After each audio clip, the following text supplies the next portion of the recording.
commencement of KISIPS 2 infrastructural works within Kilifi town, informal settlements which include Mtaani, Kibaoni, Kalolo, and Bayamagonzi.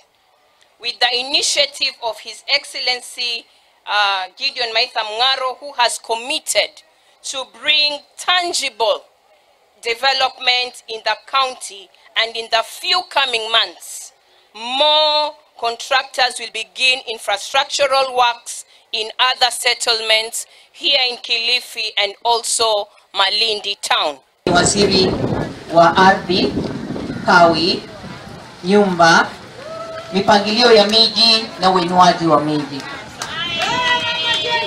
Na nikizungumza uinuaji wa miji katika hii program ambayo tumeletewa na wenzetu kutoka national government, iko katika department hii yetu ambayo ni land, energy, housing, physical planning and urban development. Kwa hivyo tutafanya kazi pamoja na watu wa Kilifi.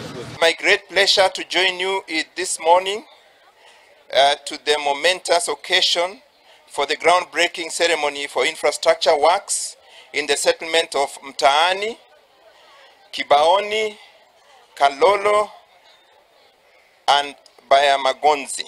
Tunapoanza maendeleo ya jiji, leo hii tuanza hapa Kilifi.